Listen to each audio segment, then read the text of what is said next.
Bonjour, bonjour, bonjour, and welcome back to my channel, The Waves of Your Soul. I hope you're all being kind to yourself and you're all treating yourself to quality time with your cards as we are approaching the end of the year. And for today's video, I wanted to do something that I've been doing since pretty much I've started my channel, that at the end of the year I shout out my most used decks, the ones that are oldies but goodies and that have had a big impact on my tarot practice this year. These are not necessarily my favorite tarot and oracle decks of the year. Actually, I'm gonna be making a different videos about that, all about my top tarot of the year, my top oracle of the year. I'm not sure in which order they're gonna be coming out. These ones are not my tops, but they are my workhorses. They are the ones that have been showing up for me through and through. Horses that just get used day in, day out for different reasons. And I thought I'd do a specific video about that because I'm gonna explain to you why these specific decks are the ones that I've used, shuffled, read with the most for the last 365 days. So before I get into it, as per usual, in the description box you're gonna find all the names of the decks I'm presenting to you today. You'll also find my other social media links and other videos of mine you might want to check out. And if it's your first time here, hi, welcome, I'm so happy you're here. My name is Marine, I'm a French tarot reader. Get yourself comfortable, make yourself at home, and without further ado, let's get into my most used decks of 2023.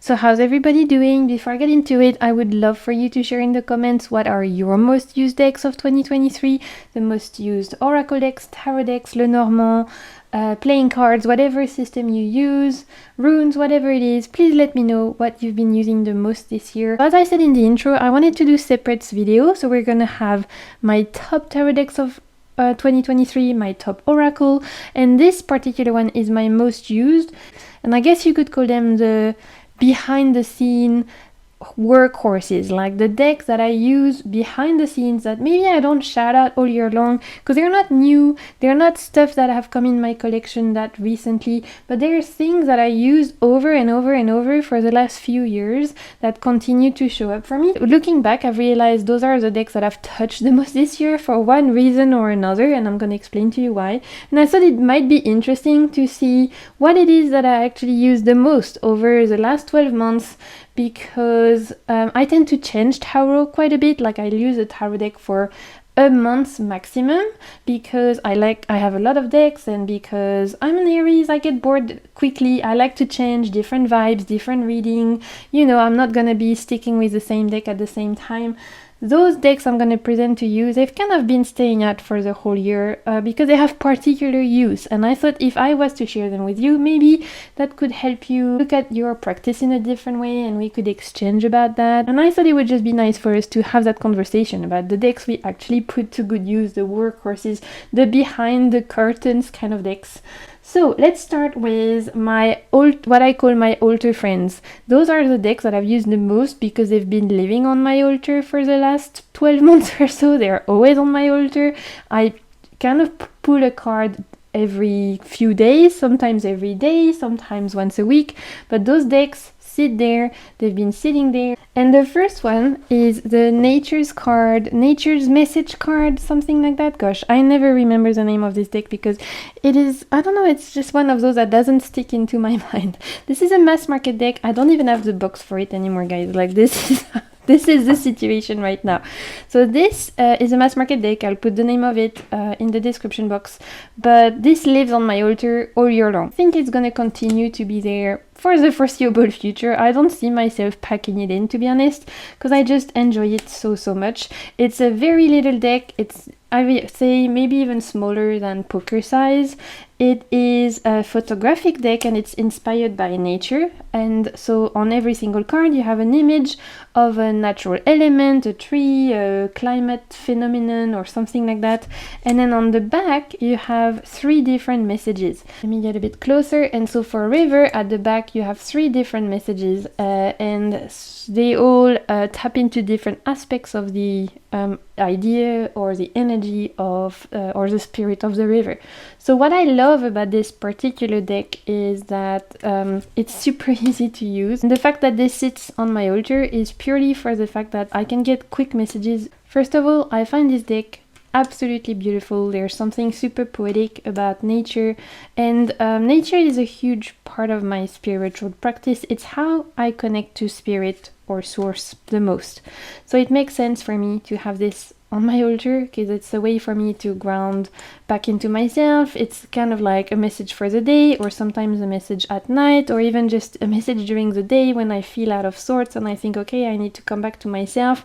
This is the perfect anchor deck that doesn't require much effort, but that helps me come back to myself and think, okay, Marine, you need to like come out of your head, come back to your body, get a little message, and off you go. I adore this deck. I couldn't be without it. So this is one of my most used decks of the year because literally it's been out all year long and I'm starting to know it really well, which I also love. I'm loving to like getting to know more and more the cards, seeing the cards that come up repeatedly. It's just a lovely experience when you can have that with a deck and truly become super familiar with it. My second altar friend is this one, How to Be a Wildflower deck. It's by Katie Daisy, and it's another mass market hidden gem in my opinion. One of my most used decks because it is one that I love to have again on my altar. This one it's more for like aesthetic reasons. I think it's just super pretty. I love the artwork, and so I'll use, as you'll see, every single card has a different backing, and then at the back of the card you either have a little sentence or sometimes you have quotes from poets and writers. It depends.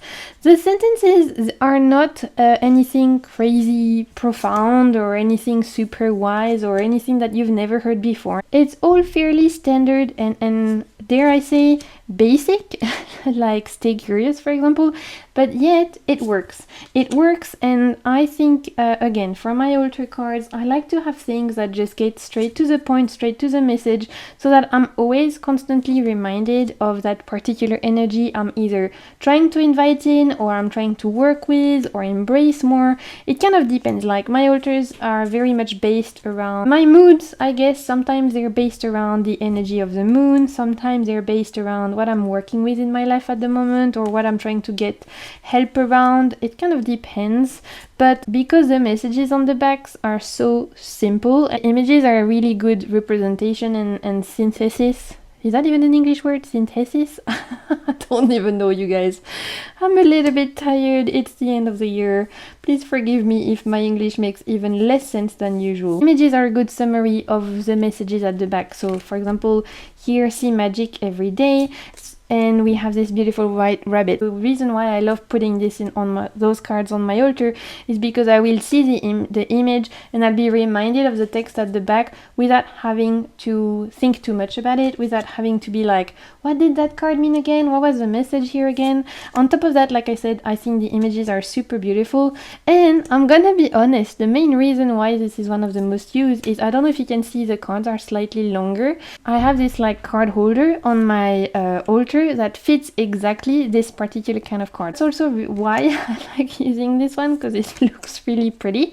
And hey, maybe that sounds vain, but I think if you are gonna be spending time at your altar, meditating there, journaling there, doing whatever you're doing there, praying, I don't know what you do at your altars, whatever you guys do, it's important, at least for me, that it's looking nice, because I'm gonna be spending time there. It needs to be inviting.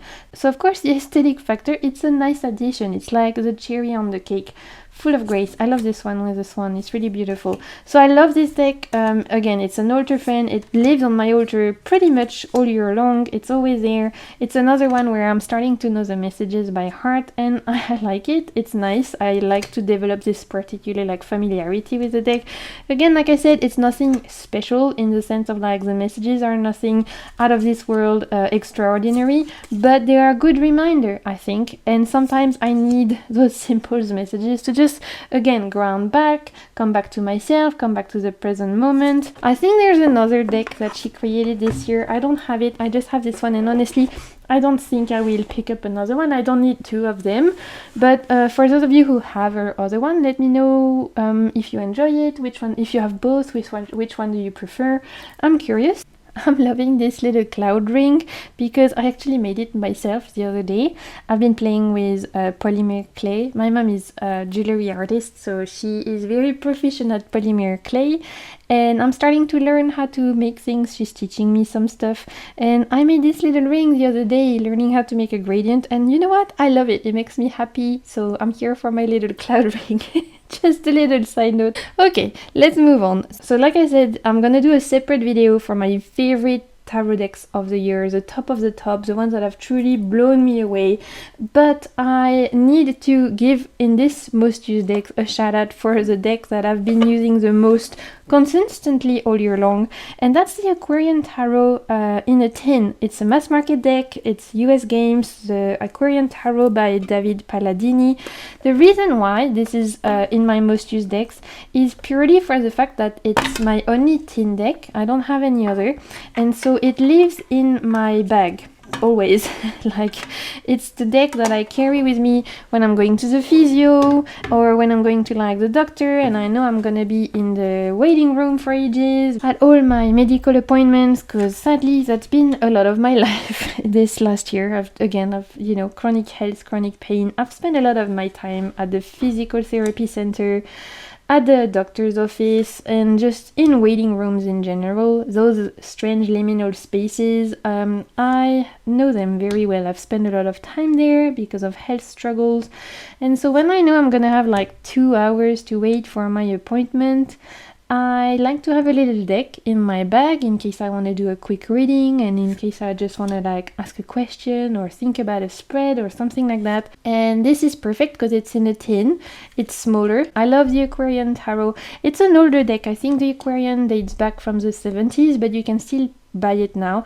I have the Aquarian in full size and I love it as well, but I don't use it nearly as much as the tin size, purely because this is just super practical. Like, I don't care if my tin gets banged up in my bag because it protects my cards. Purely practical reason. And on top of that, like I said, I really like the Aquarian. The colors, I love the facial expressions. It reads really well. It's a sharpshooter, this one. It has just such a strong voice. I think the Aquarian, a lot of people I hear, they say that it feels very cold. I don't have that experience at all. I think this deck doesn't shut up. It has so much to say with me, and I always get readings that are super clear and to the point with it. So the Aquarian Tarot in a tin, it lives in my bag. If I'm going to a friend, I know I'll always have this little deck with me, so it's done a lot of readings, it gets used a lot, and it's a staple. Next up, we have the decks I've been using consistently for the last 12 months for my full moon and new moon practice, and they are 2 goddess decks. So every new moon and every full moon,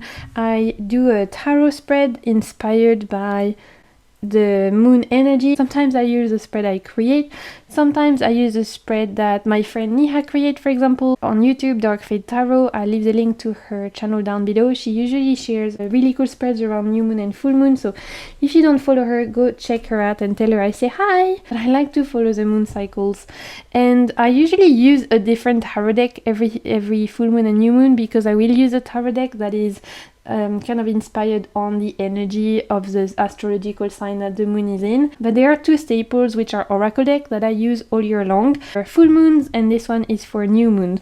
So for the new moon, I use this particular deck on top of, like I was saying, a different tarot deck every time. This is the Dark Goddess Tarot, and yes, technically it's a tarot deck, but I use it as an oracle. So what I do is I love working with goddess energy during the moon, and I usually pick one goddess to work with every new moon and every full moon. So for the new moon, I'll pull a goddess from this particular deck, and this is a mass market deck. I don't know if you are not aware. It's an amazing deck. It has an amazing guidebook, and one of my favorite guidebooks ever created, especially for a mass market deck. It's awesome. So At the new moon, I will pull a card from this particular deck, I'll read from the guidebook, and I'll leave that card out on my altar until the full moon, and I'll work with that goddess energy for that time. I will see how she is impacting my life, the similarities between her mythology and what's going on, what energies I need to work with, all of that. The fact that this is Dark Goddess Tarot, we're looking at the darker aspect of the Divine Feminine, which for me is perfect for the new moon, because the new moon is a time of like planting seeds and being more in with like the void energy, so you can create from scratch. So that's what I use for my new moon readings, and I've used this for my new moon readings since January. I think even last year I was already doing that, to be honest, with this particular deck. So this is definitely one of the most used decks in my collection in general. I love this one. And then on full moons, I use the Goddess Oracle. This is another mass market deck. I'm showing a lot of mass market gems today, so that's cool, because hopefully it means that a lot of you will find them more accessible and easier to get. The Goddess Oracle, I've cut, these are the backs, I've cut mine up. It was very early on in my tarot practice and in my modification practice. I am still a beast when it comes to scissors. I've not made any progress when it comes to modifying my decks. I'm still very shit, but this was one of my earlier attempts, so I guess it's even shittier than the other ones I've done since.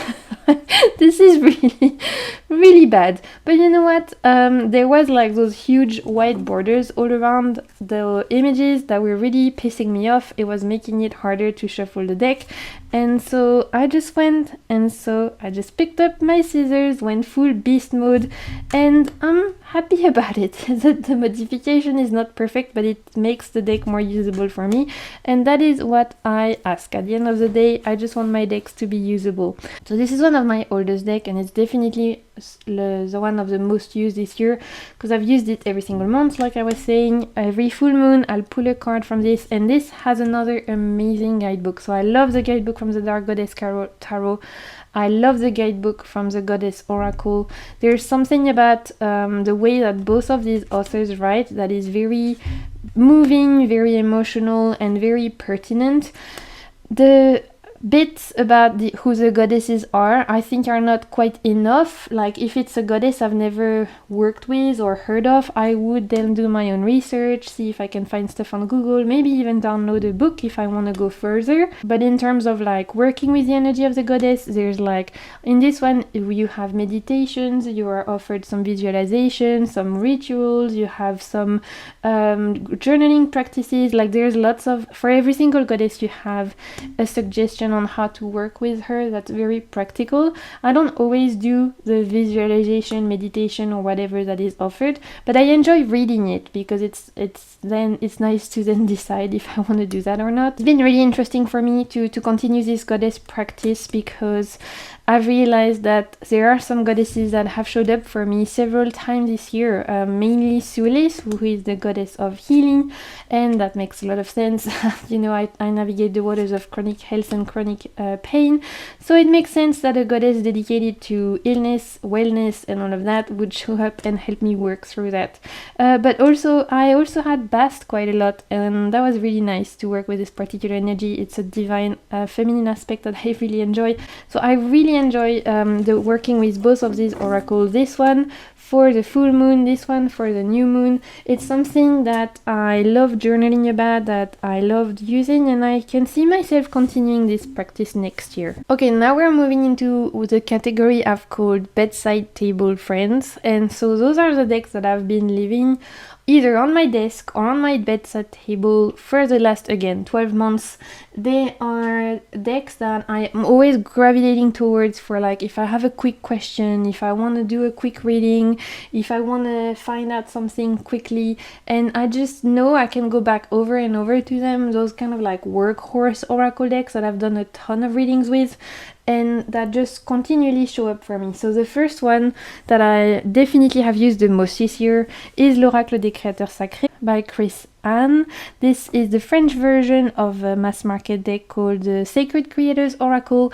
This is a creator from the Light Seers Tarot, the Muse Tarot. So I know a lot of you out there have this particular deck. It's super well known, and it's really well loved in the community for really good reasons, because this is amazing. And this is constantly on my desk with the guidebook next to it, because this is the deck I use the most for anything related to my YouTube channel or my like content creation or anything related with the waves of your soul. I love using this particular deck. If I'm stuck in a rut with my creative projects, if I am trying to find inspiration, find out which approach to take regarding something to do with my YouTube channel, my Instagram page, my content creation, anything like that, anything to do with like my creative content, then this is the deck I go to. And so for that reason it gets used a ton over the months, and it's one of those that at first you think, oh, it's just a couple of texts on each card, doesn't seem like much, but the truth is the guidebook is super well written. The fact that it's called Sacred Creators Oracle, it's really dedicated to creativity in general, to manifestation, to your inner magician, all of that. And so for each of the cards you have upward and reverse meaning. You have this text here that expands on the message from the card, and then you have journaling questions or journaling prompts, and this is truly helping you to get over any kind of hurdles you may have around, like I was saying, creativity, business, career, anything that is related to the solar plexus chakra realm, which is around like getting stuff done, putting your stuff out there, all of that. Like I was saying, your inner magician, it's a really good deck for that. I've also used it for career readings for my friends, for example, when they had a couple of questions, and it was really good for that, to help them figure out some stuff around work, and we paired it with tarot decks. It was really good. So this is just an awesome deck. It's a well-rounded deck, but for me, the way I use it, like I was saying, is really around everything to do with my channel, with the ways of your soul in general. Another one I couldn't see myself without, and that got used a ton this year, is the Power of Surrender cards by Judith Orloff. This actually has been living on my bedside table for months and months, and it's the deck I've used the most, like at the end of the day when I want to get a reading, because all the messages are on the card. If I'm pulling a card to wrap up my day, I appreciate the fact that I can pull a card and that the messages is on the card, because that is just simple, sweet. I don't have to rack my brain about it. I get the message straight away. On top of that, this is dedicated to surrendering. It's all about letting go. It's all about leaving stuff behind. It's all about looking at the things that you need to let go in your life. As the name suggests, it's the power of surrender, right? And I've done a lot of work around this idea of surrender this year. It's something I've been doing a lot of shadow work around. My current year was the Judgment card, like that was my card of the year, and so there was a lot of surrendering to be had, a lot of like embracing, accepting things as they go, and a lot of learning to go with the flow, even when all I want to do is swim upstream, because sometimes I can be a stubborn little Aries. So this deck has helped me a lot this year with all of that work I've been doing around letting go, around accepting things as they are, and around also reclaiming some of the responsibility and ownership I have in my life.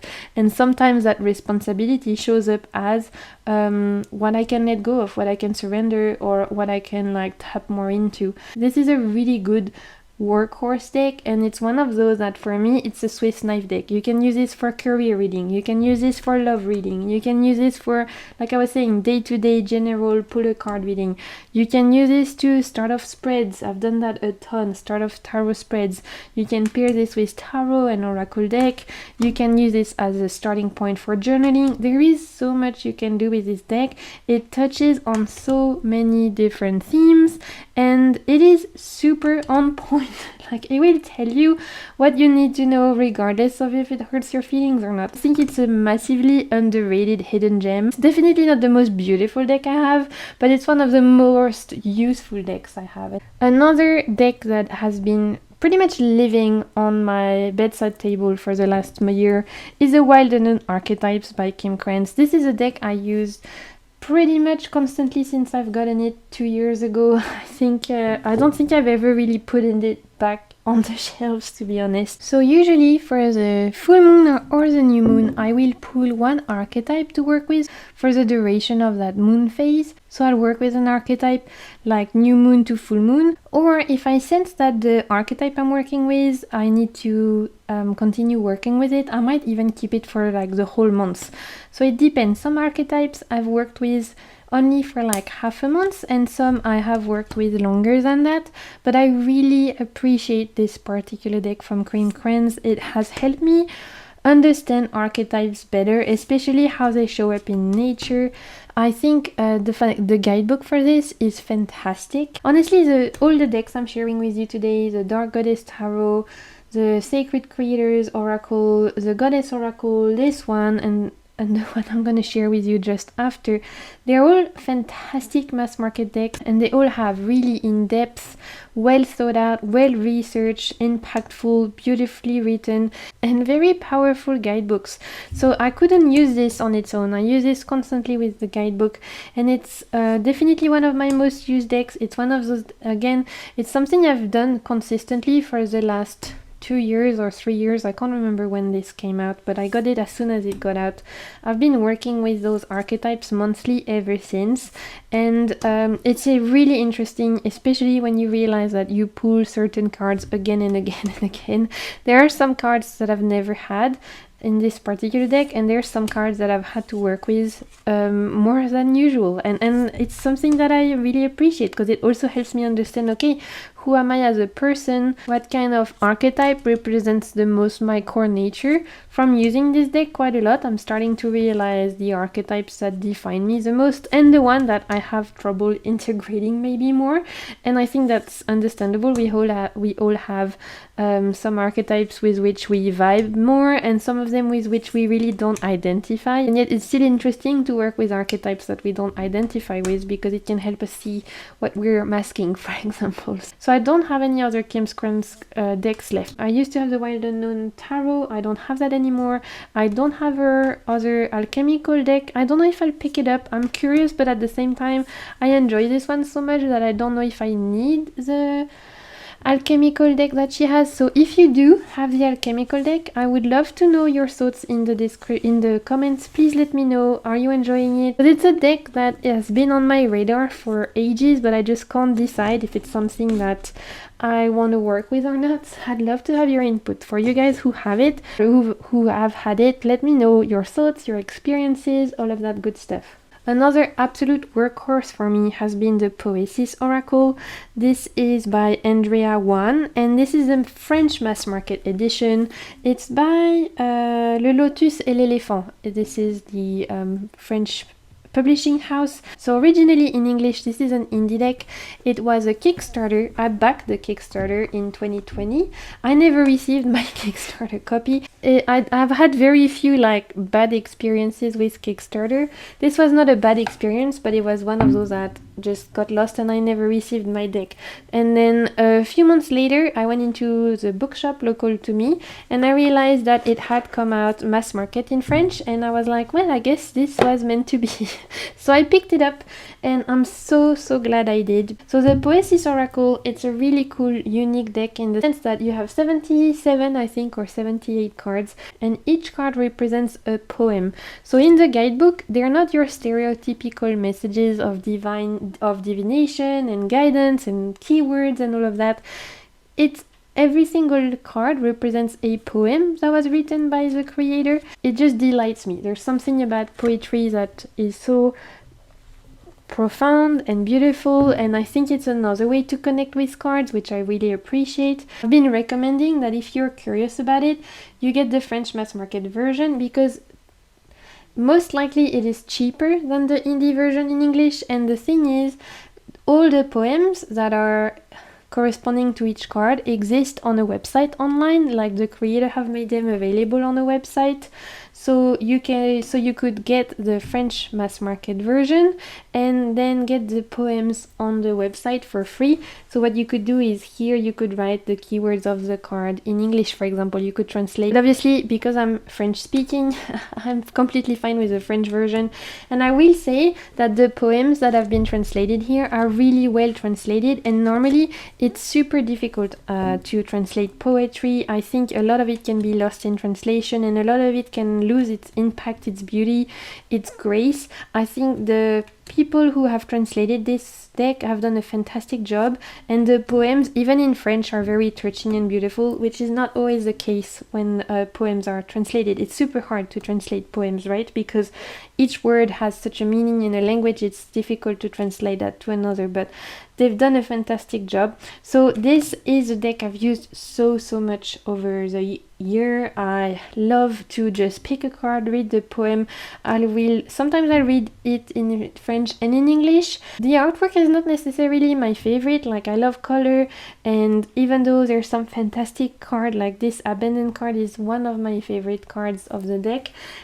Some of them are not necessarily my favorite looking, but for me the guidebook is where it sings, it's where it's at, and honestly the keywords are very expensive, so if you just wanted to use this deck even without the guidebook and just use it for the different keywords that there is, it's a really good working deck because it has a lot of cards, it has a lot of balance, light, shadow, pairs really well with tarot deck, and very interesting keywords to add to your reading. So this is another, for me, workhorse. A Swiss knife deck that I can use for any kind of reading: career, spiritual, relationships, family, self-development, any kind of theme you can think of. I've used this deck before, whether it's for myself or for others, and it works. And on top of that, the poems are super beautiful. So when I want to give myself a little present of a moment to just pause and be with my cards, I love using this one because it's like giving myself a little gift of poetry. The last deck I wanted to shout out for my most used decks of the year, something that I use behind the scene all the time and that maybe I don't talk about a lot.